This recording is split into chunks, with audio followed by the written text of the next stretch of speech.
स्वागत और बिहार के number 1 YouTube channel DNS education Vidyakul पर। प्यारे साथियों, जैसा कि मैंने आप सभी को बताया है कि आज हम लोग क्या करने वाले हैं, आज ज्योग्राफी का महा टेस्ट होने वाला है प्यारे बच्चों, यानी कि चैप्टर 1 से लेकर चैप्टर 5 तक आपके ज्योग्राफी के प्यारे बच्चों जो सबसे महत्वपूर्ण प्रश्न हैं उन्हीं को आज मैंने यहां पर शामिल किया हुआ है। आप लोग एक एक प्रश्न को बहुत ध्यानपूर्वक देखिएगा और प्यारे बच्चों आपके कितने प्रश्न सही होते हैं इसको कमेंट बॉक्स में कमेंट करके बताइएगा। तो आइए हम लोग आपके समय का नुकसान न करते हुए प्यारे बच्चों अपने सेशन की तरफ चलते हैं। तो पहला प्रश्न आप सभी के सामने ये रहा प्यारे बच्चों, निम्नलिखित में से कौन सा प्राकृतिक साधन नहीं है प्यारे बच्चों, बताइए। वन, नदियां, नगर या फिर खनिज। प्यारे बच्चों ये चारों प्रश्न विकल्पों में से कौन सा विकल्प आप सभी के सामने सही होगा, कमेंट करके एक एक बच्चे का जोरदार तरीके से, फराटेदार तरीके से कमेंट आना चाहिए कि क्या ऑप्शन प्यारे बच्चों आप सभी के सामने सही होगा। कौन सा प्राकृतिक संसाधन नहीं है, तो वन प्यारे बच्चों क्या है, प्राकृतिक संसाधन है। वन क्या है, नदियां क्या है, खनिज क्या है, ये सभी प्राकृतिक है। नगर प्यारे बच्चों ये क्या है, मानवीय संसाधन है, यानी कि ऑप्शन नंबर प्यारे बच्चों सी बिल्कुल सही होगा। कौन सा ऑप्शन, सी ऑप्शन बिल्कुल सही होगा। अगला प्रश्न है कि लौह अयस्क किस संसाधन वर्ग में शामिल है। क्या लौह अयस्क नवीकरणीय है, क्या इसको पुनः प्राप्त किया जा सकता है, नहीं प्राप्त किया जा सकता, जैव है, अजैव है, मानवकृत है। तो प्यारे बच्चों जल्दी से सभी लोग कमेंट करेंगे। मैंने आप सभी को बताया कि एक एक प्रश्न का हिसाब करना है, आप सभी को आपकी तैयारी को परखने का पूरा मौका है। बताएंगे आप सभी लोग जो दूसरे प्रश्न का सही विकल्प होगा वो क्या हो जाएगा, लौह अयस्क प्यारे बच्चों नवीकरणीय संसाधन होता है, यानी कि ऑप्शन नंबर आप सभी के लिए ए बिल्कुल सही होगा। अगला प्रश्न है कि ज्वारीय ऊर्जा किस प्रकार के संसाधन का उदाहरण है, नवीकरणीय, मानवकृत, जैव या ऑप्शन नंबर डी को भी रख लेते हैं। ऑप्शन नंबर सी हो गया प्यारे बच्चों, ये बी हो गया, यहां पर option number D none of these. क्या है, नन ऑफ दीज, इनमें से कोई नहीं। प्यारे बच्चों बताएंगे आप सभी लोग कि ये चारों विकल्पों में से कौन सा विकल्प सही होगा। बिल्कुल प्यारे बच्चों आप सभी जो कह रहे हो ना, हाँ सभी लोगों ने बहुत अच्छी तरीके से पढ़ाई कर रखी है, तो ऑप्शन नंबर ए बिल्कुल सही होगा। ऑप्शन नंबर कौन सा सही होगा, ज्वारीय ऊर्जा जो है प्यारे बच्चों ना, ये क्या है, इसको हम लोग पुनः प्राप्त कर सकते हैं, यानी कि नवीकरणीय है। ऑप्शन नंबर ए बिल्कुल सही होगा।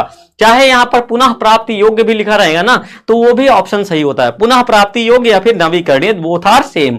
अगला प्रश्न, किस प्राकृतिक संसाधन का भंडार सीमित है, खनिज तेल का, सौर ऊर्जा का, पवन ऊर्जा का, जलीय ऊर्जा का। ये तीनों क्या है प्यारे बच्चों, तो ये तीनों जो है ना ये क्या है, पुनः प्राप्ति योग्य है। क्या है, पुनः प्राप्ति योग्य है। तो इनका भंडारण, इसका मतलब है प्यारे बच्चों असीमित है, और सीमित किसका है, खनिज तेल का है। तो ऑप्शन नंबर प्यारे बच्चों ए बिल्कुल सही होगा। कौन सा ऑप्शन, ए बिल्कुल सही होगा। अगला प्रश्न है कि सौर ऊर्जा निम्नलिखित में से कौन सा संसाधन है, मानवकृत है, पुनः प्राप्ति योग्य है, अजैव है या अचक्रीय। अभी मैंने आप सभी को बताया कि सौर ऊर्जा को हम लोग पुनः प्राप्त कर सकते हैं, यानी कि ऑप्शन नंबर क्या होगा, पुनः पूर्ति योग्य, यानी कि पुनः प्राप्ति योग्य, यानी कि पुनः पूर्ति योग्य, हम लोग इसको पुनः प्राप्त कर सकते हैं प्यारे बच्चों। तो ऑप्शन नंबर क्या होगा, बी बिल्कुल सही होगा। अगला है कि पंजाब में भूमि निम्नीकरण का मुख्य कारण क्या है प्यारे बच्चों, वन का मूलन, गहन खेती, अधिपशुचारण, अधिक सिंचाई। तो बताएंगे आप लोग इस प्रश्न का जो सही जवाब होगा क्या होगा। इंपॉर्टेंट प्रश्न है प्यारे बच्चों, परीक्षा में, ये परीक्षा में ना छप सकता है। तो अधिक सिंचाई के कारण प्यारे बच्चों क्या है, पंजाब में भूमि निम्नीकरण हो चुका है। ऑप्शन नंबर क्या सही होगा, डी बिल्कुल सही होगा। अगला प्रश्न है प्यारे बच्चों कि सोपानी कृषि किस राज्य में प्रचलित है। सोपानी कृषि प्यारे बच्चों थोड़ा सा सीढ़ी नुमा खेती, सीढ़ी नुमा खेती किस राज्य में प्रचलित है, सीढ़ी कहां पर होगी, तो सीढ़ी होगी प्यारे बच्चों कहां पर, जहां पर पहाड़ होंगे, जहां पर पहाड़ होंगे वहीं तो सीढ़ी होगी। तो इस प्रश्न का जो ऑप्शन नंबर क्या सही हो जाएगा, उत्तराखंड में ही तो पहाड़ हैं, आप सभी के क्या यहां पर दिख रहे हैं। ऐसे सेम ऑप्शन आप सभी को परीक्षा में देखने को मिलेंगे। तो इस प्रश्न का जो सही जवाब होगा प्यारे बच्चों ऑप्शन नंबर डी सही होगा। अगला प्रश्न है बृहद क्षेत्र में जल की उपस्थिति के कारण पृथ्वी को क्या कहते हैं। जल्दी से सभी बच्चे कमेंट करेंगे, एक भी बच्चे का कमेंट रुकना नहीं चाहिए, एक भी बच्चे का कमेंट नहीं रुकना चाहिए। और बहुत कम समय में लूंगा क्योंकि ज्यादा से ज्यादा प्रश्नों को हम लोग बहुत कम समय में हल कर सके, यही हमारा आज के दिन का लक्ष्य है मेरा बच्चों। तो इस प्रश्न का जो सही जवाब होगा क्या होगा, बृहद क्षेत्र में जल की उपस्थिति के कारण पृथ्वी को प्यारे बच्चों नीला ग्रह कहा जाता है। नीला, अगर लाल की बात करेंगे तो किसे कहा जाता है, मंगल को प्यारे बच्चों। और उजला ग्रह किसको कहते हैं, शुक्र को। हरा ग्रह किसके कहते हैं, तो अरुण को। लो प्यारे बच्चों आपके साथ एक प्रश्न के साथ चार, एक में चार का मजा। तो यानी कि ऑप्शन नंबर बी बिल्कुल सही होगा।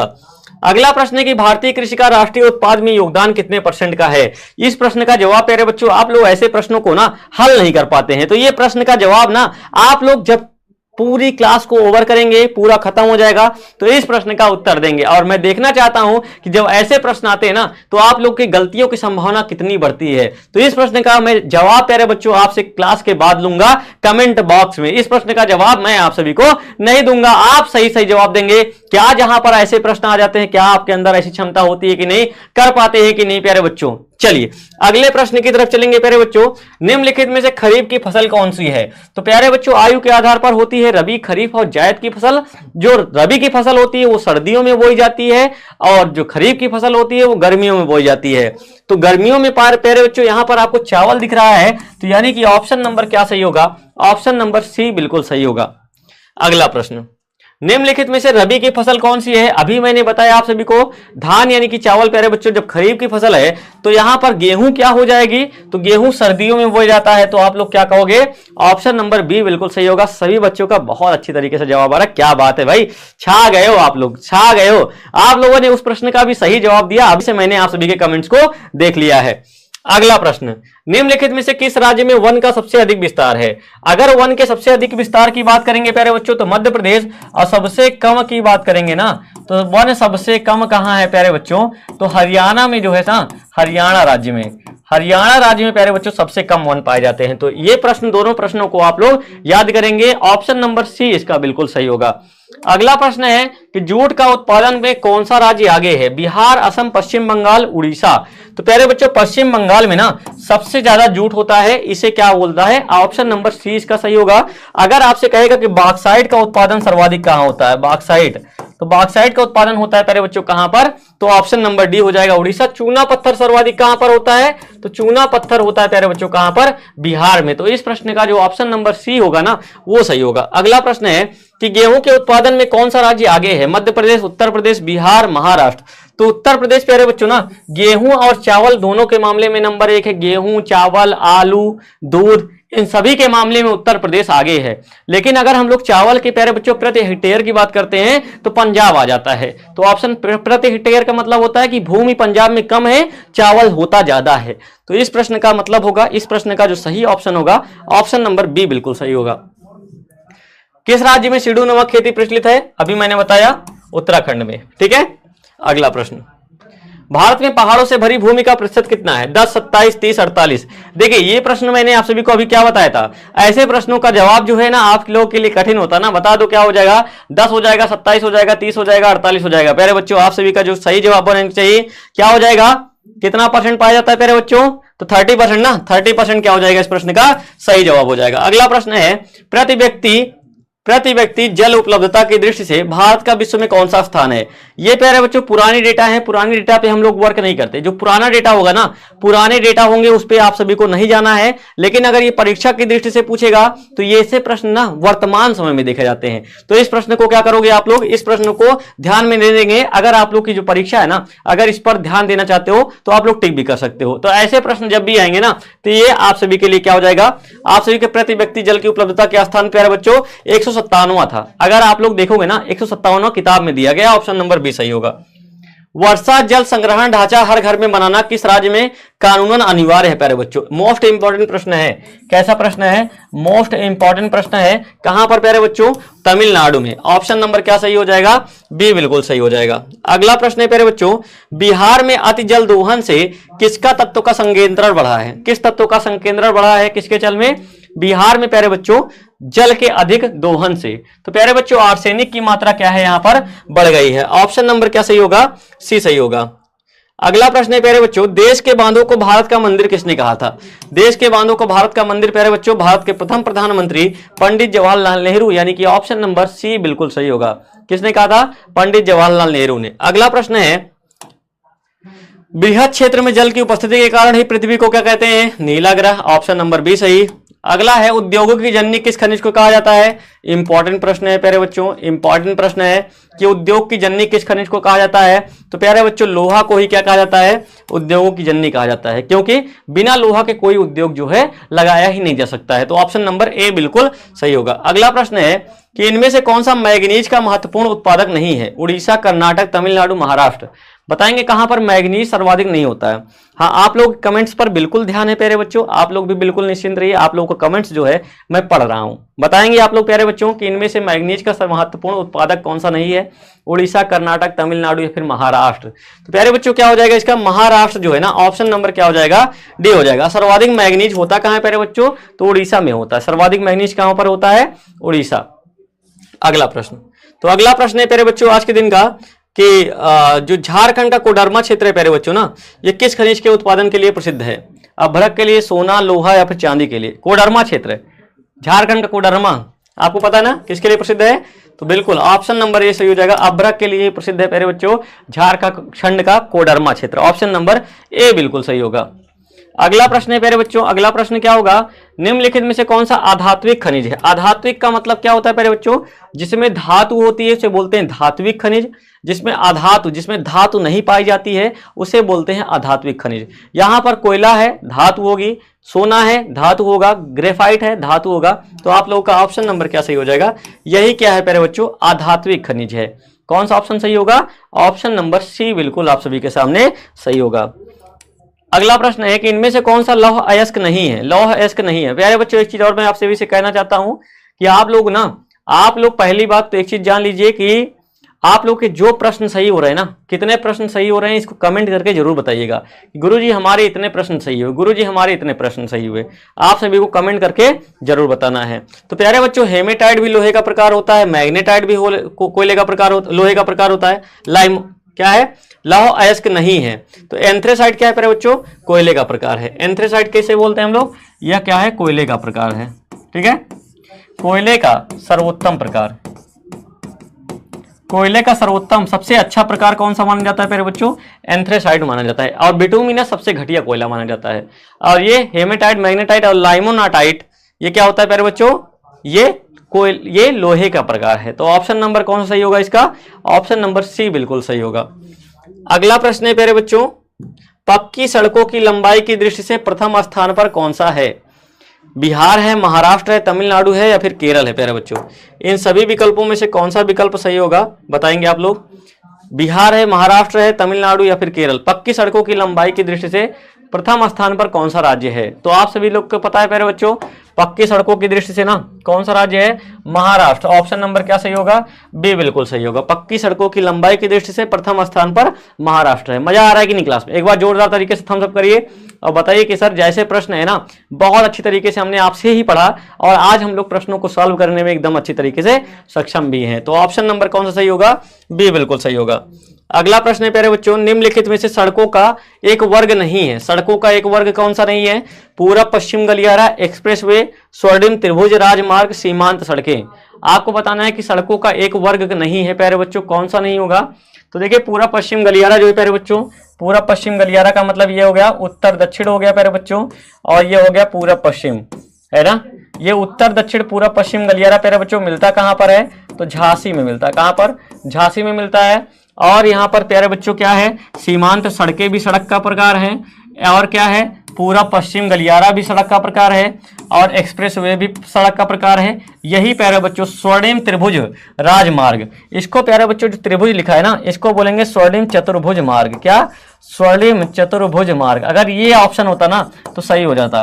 स्वर्णिम चतुर्भुज मार्ग प्यारे बच्चों कहाँ कहाँ मिलता है, चार महानगरों को जोड़ने का काम करता है ये। चार महानगर कौन कौन से होते हैं, तो दिल्ली है, दिल्ली, मुंबई, कोलकाता और चेन्नई। इन चार महानगरों को जोड़ने का काम कौन करता है, स्वर्णिम चतुर्भुज मार्ग करता है। तो इस प्रश्न का जो प्यारे बच्चों ऑप्शन नंबर क्या होगा, सी सही होगा। ठीक है, बाकी ये तीनों क्या है, सड़कों के प्रकार हैं प्यारे बच्चों, स्वर्णिम त्रिभुज राजमार्ग कोई नहीं है। अगला प्रश्न, भारत के किन शहरों में मेट्रो रेल सेवा उपलब्ध है प्यारे बच्चों, तो दिल्ली और मुंबई गलत, कोलकाता चेन्नई गलत, दिल्ली और बेंगलुरु। कोलकाता एवं दिल्ली में प्यारे बच्चों क्या है, दिल्ली और कोलकाता और में क्या है, मेट्रो रेल सेवा उपलब्ध है। अगला प्रश्न है, भारतीय अंतर्देशीय जलमार्ग प्राधिकरण का गठन किस वर्ष किया गया था, 1986, 88, 85, 89। बताइए प्रश्न का जवाब सही क्या होगा। इस प्रश्न का प्यारे बच्चों जो जवाब होगा वो सही जवाब दीजिएगा। सभी बच्चे जोरदार तरीके से जवाब देंगे। सभी बच्चों का सही जवाब क्या हो जाएगा प्यारे बच्चों, 1986 में जो है ना भारतीय अंतर्देशीय जलमार्ग प्राधिकरण का क्या किया गया था, गठन किया गया था। ऑप्शन नंबर ए बिल्कुल सही होगा। ठीक है, चलिए अगले प्रश्न की तरफ चलेंगे प्यारे बच्चों। अगला प्रश्न क्या है, एन्नोर पत्तन किस राज्य में स्थित है? एन्नोर प्यारे बच्चों बताना है आप सभी को, एन्नोर पत्तन किस राज्य में स्थित है? आप सभी को यहाँ पर प्यारे बच्चों भारत का मानचित्र बनाकर ना, भारत का मानचित्र बनाकर मैं आप सभी को कुछ बंदरगाहों के बारे में बताऊंगा, क्योंकि बंदरगाह से ना आपकी परीक्षा में प्रश्न पूछे ही जाते हैं, बंदरगाहों से प्रश्न आपकी परीक्षा में पूछे जाते हैं। ठीक है, जैसे यहाँ पर प्यारे बच्चों आप सभी को पता है कि यहाँ पर गुजरात हो गया, तो गुजरात में प्यारे बच्चों क्या है, यहाँ पर खंबात की खाड़ी पड़ती है ना, गुजरात में ही खंबात की खाड़ी पड़ती है प्यारे बच्चों, खंबात की खाड़ी। खंबात की खाड़ी आपसे पूछेगा प्यारे बच्चों कहाँ पर पड़ता है, तो आप लोग बताएंगे कहाँ पर पड़ता है, तो गुजरात में पड़ता है। तो यहाँ इसी के नीचे प्यारे बच्चों महाराष्ट्र पड़ता है, तो यहाँ पर आपसे पूछेगा कि नाहवा सोवा बंदरगाह, नाहवा सोवा बंदरगाह कहाँ पर है, तो महाराष्ट्र में। ठीक है, मुंबई बंदरगाह कहाँ पर है, तो मुंबई में। तो ये कहाँ प्यारे बच्चों, महाराष्ट्र में, एमएच में। उसके बाद नीचे आएंगे प्यारे बच्चों, महाराष्ट्र की जगह हम लोग जो है उसके बाद गोवा पे आ जाते हैं प्यारे बच्चों, मार्मुगाओ बंदरगाह। क्या है, मार्मुगाओ बंदरगाह। मार्मुगाओ प्यारे बच्चों कहाँ पर है, तो ये भी गोवा में है। ठीक है, उसके बाद प्यारे बच्चों यहाँ सर आपसे ना ज्यादातर परीक्षा में प्रश्न कहाँ से पूछे जाते हैं, यहीं से पूछे जाते हैं प्यारे बच्चों। यहाँ पर आपसे पूछा जाएगा एन्नोर बंदरगाह ना, तो ये कहाँ पर है प्यारे बच्चों, एन्नोर तमिलनाडु में है, एन्नोर है ना। एन्नोर बंदरगाह कहाँ पर है, एन्नोर तमिलनाडु में है प्यारे बच्चों, तमिल में, एन्नोर तमिलनाडु में। तो इस प्रश्न का जो ऑप्शन नंबर क्या होगा, तमिलनाडु सही हो जाएगा। ठीक है, अगर प्यारे बच्चों यहाँ सर आपसे प्रश्न पूछ लिया ना कि विशाखापत्तनम बंदरगाह, विशाखापत्तनम बंदरगाह कहाँ पर है, तो विशाखापत्तनम प्यारे बच्चों कहाँ पर है, आंध्र प्रदेश में। विशाखापत्तनम कहाँ पर है, आंध्र प्रदेश में। उसी के बाद प्यारे बच्चों ऊपर जो है पारादीप बंदरगाह कहाँ पर है, तो उड़ीसा में है। पारादीप बंदरगाह उड़ीसा में है, पारादीप बंदरगाह उड़ीसा में है। उसके बाद प्यारे बच्चों कोलकाता बंदरगाह कहाँ पर है, तो कोलकाता बंदरगाह कोलकाता में है। ठीक है, तो देखिए यहाँ पर आपसे एक प्रश्न और पूछ सकता है कि भारत का सबसे बड़ा बंदरगाह प्यारे बच्चों मुंबई बंदरगाह होगा, और भारत का सबसे गहरा बंदरगाह, प्राकृतिक बंदरगाह, गहरा बंदरगाह प्यारे बच्चों विशाखापत्तनम होगा। इस प्रश्न को भी आप लोग एकदम अच्छी तरीके से तैयार रखेंगे। तो ये प्रश्न का जो जवाब होगा प्यारे बच्चों क्या हो जाएगा, तमिलनाडु हो जाएगा। ठीक है, अगला प्रश्न है प्यारे बच्चों, अगला प्रश्न है कि फाल्टा विशेष आर्थिक क्षेत्र कहाँ पड़ता है। तो देखिए यहाँ पर क्या पड़ेगा प्यारे बच्चों, फाल्टा विशेष आर्थिक क्षेत्र, ये क्या है, पश्चिम बंगाल है ना, पश्चिम बंगाल, बिहार, केरल, उड़ीसा। इससे पता चल गया होगा कि आपको फाल्टा विशेष आर्थिक क्षेत्र प्यारे बच्चों पश्चिम बंगाल में ही पड़ेगा। ऑप्शन नंबर क्या हो जाएगा, बी बिल्कुल सही हो जाएगा। और एक चीज प्यारे बच्चों यहाँ पर मैं आप सभी को बताना चाहता हूँ कि जो यहाँ पर पश्चिम बंगाल ना, यहीं पर पड़ता है सुंदरवन का डेल्टा। क्या पड़ता है, सुंदरवन का डेल्टा। सुंदरवन का डेल्टा प्यारे बच्चों कहां पर पाया जाता है, तो ये पश्चिम बंगाल में पाया जाता है। आपसे प्रश्न पूछेगा कि विश्व का सबसे बड़ा डेल्टा, विश्व का सबसे बड़ा डेल्टा कहां पाया जाता है, तो विश्व का सबसे बड़ा डेल्टा प्यारे बच्चों कहां है, पश्चिम बंगाल में ही। हम लोग सुंदरवन के डेल्टा को विश्व का सबसे बड़ा डेल्टा बोलते हैं। ठीक है, आई होप आप सभी को ये बातें समझ में आ गई होगी, फाल्टा विशेष आर्थिक क्षेत्र। तो आप लोग एक चीज और बताइएगा प्यारे बच्चों, बिहार किसके लिए प्रसिद्ध है प्यारे बच्चों, चूना पत्थर सर्वाधिक कहाँ पाया जाता है, तो हमारे बिहार में पाया जाता है चूना पत्थर। अगर प्यारे बच्चों केरल की बात करें, मसाले सर्वाधिक कहाँ के फेमस होते हैं, तो केरल के। और बॉक्साइट सर्वाधिक कहाँ पाया जाता है, तो बॉक्साइट सर्वाधिक पाया जाता है कहाँ पर, उड़ीसा में। तो प्यारे बच्चों एक बार जोरदार तरीके से सभी बच्चे कमेंट करके बताएंगे कि अभी तक मैंने आप सभी को जो भी चीजें बताई, जो भी चीजें पढ़ाया, ये सब समझ में आ रहा है कि नहीं, अच्छी तरीके से समझ में आ रहा है कि नहीं। अगर अच्छी तरीके से समझ में आ रहा है ना प्यारे बच्चों, तो ऐसे प्रश्नों को ना बहुत मजा आता है करने में। ऐसे प्रश्नों को ना हल करना एकदम से सीख लीजिए, क्योंकि ऐसे प्रश्न ना आपकी परीक्षा में आते ही आते हैं। और ये परीक्षा में आते ही नहीं है, आपका भंडा भी फोड़ते हैं और आपको समझ में भी नहीं आता है कि हमें प्रश्नों को हल कैसे करना है। तो प्यारे बच्चों यहाँ पर है कि कुल जल का कितना प्रतिशत भाग महासागरों में स्थित है, तो 95.5%, 96.5, 96.6 या 9.5। तो इस प्रश्न का जो ऑप्शन होगा प्यारे बच्चों, वो सही विकल्प बताएंगे सभी लोग, एक बच्चा नहीं, सभी बच्चे को सही विकल्प आना चाहिए। सही विकल्प क्या हो जाएगा प्यारे बच्चों, 96.5%। यही क्या होगा, कुल जल का इतना प्रतिशत महासागरों में निहित है। तो प्यारे बच्चों आज की क्लास कैसी लगी, इसको कमेंट करके बताइएगा, और आपके कितने प्रश्न सही हुए इसको भी जरूर कमेंट करके बताइएगा, आपके कितने प्रश्न सही हुए। तो आज की क्लास में आपने देखा प्यारे बच्चों, एक रिवीजन क्लास थी, आपका टेस्ट था कि चैप्टर 1 से लेकर 5 तक का। और अगर ऐसे ही क्लासेस आप चाहते हैं ना, तो कमेंट बॉक्स को कमेंट से भर दीजिएगा प्यारे बच्चों कि आज की क्लास में गुरुजी बहुत मजा आया, ऐसे ही हमें रिवीजन कराते रहिए। तो आज की क्लास में प्यारे बच्चों आप सभी का जुड़े रहने के लिए तहे दिल से धन्यवाद।